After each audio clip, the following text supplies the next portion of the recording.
You know, you sent us a really interesting piece this week. It was a transcript looking at the word bitch from one of those Learn English with TV series videos. Ah, yeah, And it's definitely a word that, well, it gets a reaction, doesn't it? It's got so much history packed into it, especially, how it's been used towards women. for sure. It's loaded. What I found interesting was how this video was trying to help English learners sort of navigate all its informal uses. You know, the kind of stuff you hear constantly in TV shows.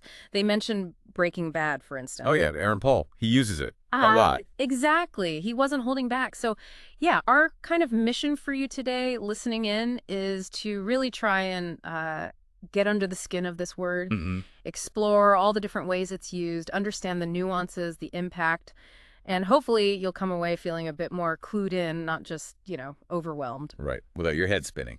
Exactly. Okay, so where do we even start with a word like this? It seems huge. Well, what's interesting straight away is that the source, the video transcript, Yeah. it jumps right in acknowledging that complexity. Right. It's not treating it like some simple insult you can just define and move on. Hmm. The fact that, a channel for language learners is doing a whole breakdown, that says something. Yeah, it highlights how multifaceted it is. Like they're saying, look, you are going to hear this word, so let's figure out what it actually means when you do. Precisely. Okay, so the first situation they talk about is when someone says, something is a bitch.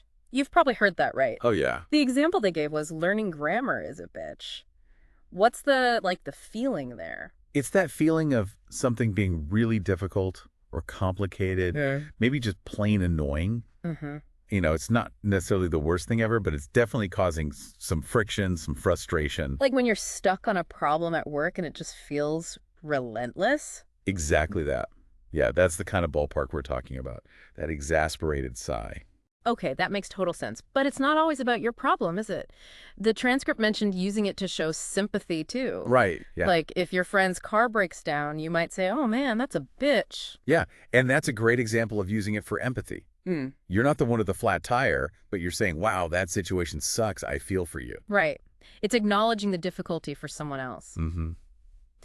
And then there's that more general, almost like philosophical use. Life's a bitch. Ah, yeah. When something just bad happens out of the blue. Exactly. It's like a collective shrug. Yeah. Well, sometimes things are just unfair. Okay. So we're seeing the layers already. Hmm. Difficulty, sympathy, general unfairness.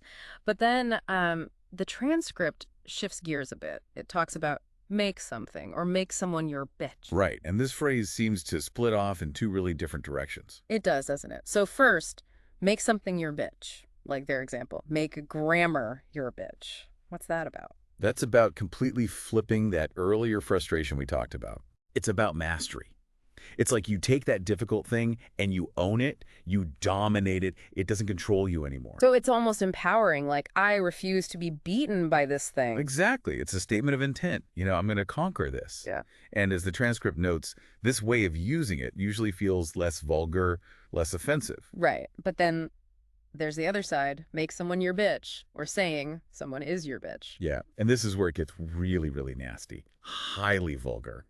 Very insulting. Okay, how so? It implies total domination, subjugation, like making someone subservient, almost like a slave or a servant, completely under your control. Wow. It's stripping away their agency, their personhood, really dehumanizing. That's such a sharp contrast to mastering grammar, isn't it? Huge contrast. It really just hammers home how vital that context is. One word, two wildly different implications. Absolutely. Now, the transcript brought up a specific moment they called shocking that sort of amplified the word's power for them. It was Molly Weasley in Harry Potter. Oh, right. Not my daughter, you bitch. To Bellatrix Lestrange. Yes.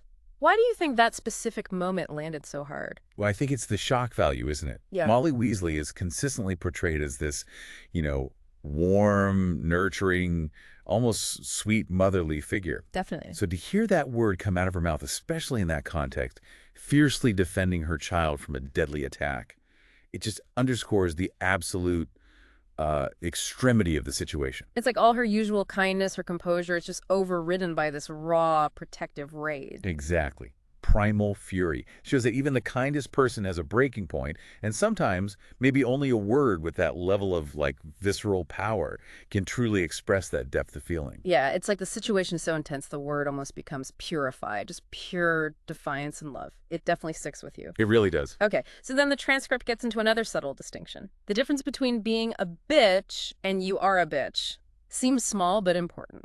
It is, yeah. It's a significant difference in meaning. Saying someone is being a bitch usually refers to their behavior in a specific moment. Like they just did something mean or annoying. Right. Maybe they're unnecessarily difficult or said something unkind. It's criticism of their action right then, but it kind of leaves the door open. It suggests they aren't always like that.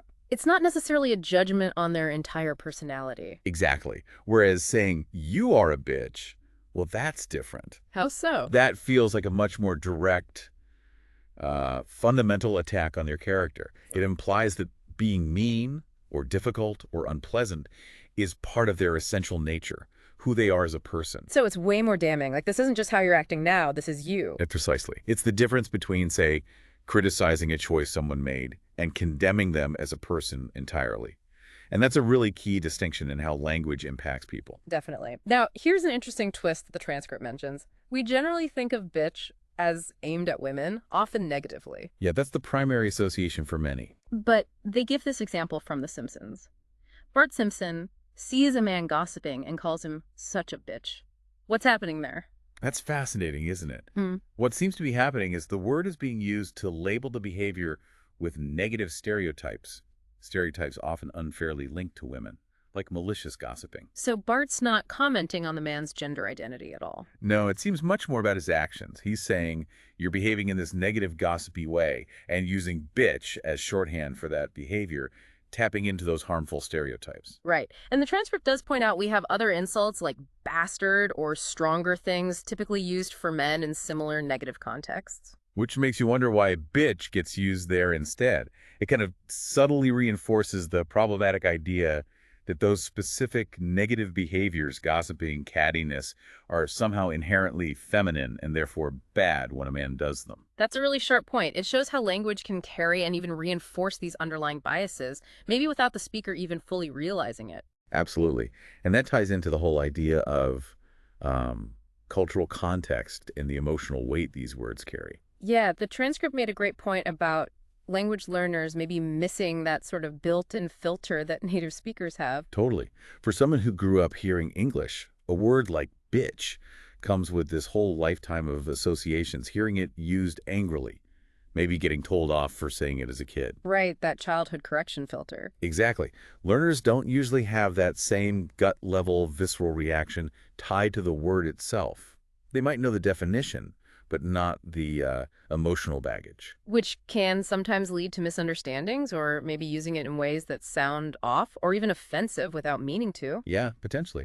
And the transcript mentions this can sometimes lead to overuse, right? Like the example of this student who watched a lot of stand-up comedy and started swearing constantly. Ah, yes, leading to terms like sailor's mouth or potty mouth. Can you just quickly define those? Sure.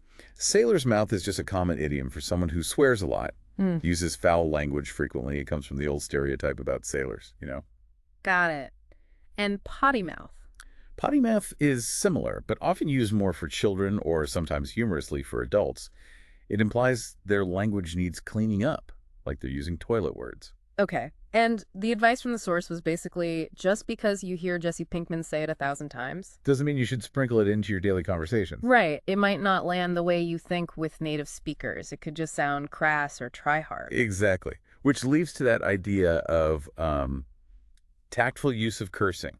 Which, as the original speakers pointed out, often means not using it at all. Pretty much. It's about being mindful, knowing your audience, understanding the impact. Is it really necessary? Probably not, most of the time. And it was interesting how the transcript included the source host's own different feelings about it. One wasn't really a fan. The other saw it as okay in, like, extreme moments. Yeah, like stubbing your toe, that universal cry of pain. Right. Or the Molly Weasley example, defending your family. Intense situations. It shows there's no single rule. It's personal. But the overall message seemed to be against just Constant casual swearing. Because it loses its punch. Exactly. It loses impact and can just become grating or off-putting for people around you. Okay, shifting gears slightly. Let's talk about son of a bitch. You hear that one a lot. A classic. The transcript even mentioned the pronunciation, how it gets squashed together in casual speech, son of a bitch. Yeah, or even Sanuva with those schwa sounds. Yeah. Connected speech just does that.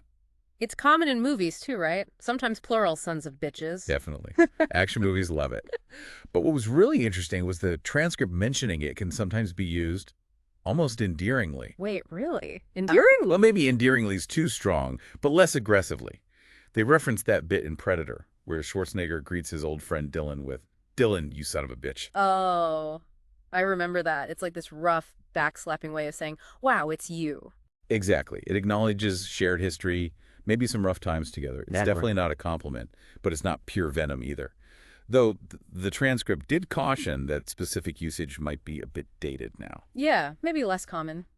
And the other example, just Dylan, you son of a bitch, seems similar, more like a familiar, albeit rough, form of address than a real insult. It just really highlights, again, how much depends on the relationship between the people and the exact situation. Yeah. You can easily misunderstand the intent. For sure. Okay, what about bitching as a verb? To bitch about something. Simply put, it just means to complain about something. Often implies complaining in an annoying or persistent way. Right. The transcript brought up the Elton John song, The Bitch Is Back. Yeah, great example of the word used in a title, kind of playing with its meaning. And it also touched on that idea of reappropriation again. How so? Like how some might try to reclaim the word, similar to badass bitch, being used to describe a strong, assertive woman, taking the negative power out of it. That's a whole other fascinating area, how language gets reclaimed. And the Simpsons example was funny, Grandpa Simpson muttering, "Oh, bitch, bitch, bitch," to stop himself complaining. Yeah, that shows the verb form is definitely milder. It's generally less charged than calling someone the noun. Less offensive, generally. Right. And the transcript linked it to resilience, suggesting that constant bitching is kind of the opposite of facing challenges constructively. It even offered alternatives. Oh, yeah. Like what? Gentler words like whining, or especially in British English, whinging. They convey complaining without the edge of bitching. Good alternatives to have. Okay, nearly there. What about bitchy as an adjective? Very similar in meaning to being a bitch. It describes someone who tends to say mean, catty, or unpleasant things. It characterizes their behavior or maybe their mood. So it describes a quality or tendency. The transcript mentioned the gossiping man from The Simpsons again. Yeah, noting that his behavior, the spiteful talk, could definitely be described as bitchy. Okay, makes sense. And then finally, the complete curveball. Bitchin' with an N at the end. Right. A total 180 in meaning. This means something good, doesn't it? Yeah. Slang, maybe a bit dated now, but still around, meaning cool, great, awesome. The transcript had that Friends example, Chandler saying Ross's awful keyboard playing was bitchin'. Roy, probably sarcastically in that case, but the word itself means something positive or impressive. And the key thing here is the pronunciation. Yeah. Absolutely crucial. Bitchin', the positive adjective, usually drops that G sound at the end. B-I-T-C-H-I-N. Whereas bitching, the verb for complaining, keeps the G sound. B-I-T-C-H-I-N-G. Exactly. A tiny sound difference, a massive meaning difference. Wow. It's a perfect little example of how tricky English slang can be. Definitely. Well, there we have it. I mean, it's pretty clear that bitch is, well, it's a linguistic minefield, isn't it? That's a good way to put it, yeah. It's so much more than just one thing. It runs this incredible gamut from, mild annoyance. This traffic is a bitch. To a really vicious, deep insult. The make someone your bitch meaning. And even sometimes, weirdly, this maybe dated or ironic term of approval or endearment. The son of a bitch greeting or bitchin'. It covers a lot of ground. So the biggest takeaway for everyone listening has to be context, context, context. Absolutely. Who's saying it? Who are they saying it to? What's the situation? What's the tone of voice? All of that matters hugely. Hopefully, exploring all these different shades today gives people more awareness when they encounter it. Yeah, equips you to navigate it a bit better. And, it does make you think, doesn't it? Language is always shifting, evolving. Words gain and lose power. Mm-hmm. How do you think the meaning and, I guess, the acceptability of a word like bitch might continue to change? And what responsibility do we, just as everyday speakers, have in shaping how these powerful words are used in the future? That's a big question. Definitely something to mull over. It is. Well, thanks for digging into this complex word with us My today. pleasure. It was fascinating.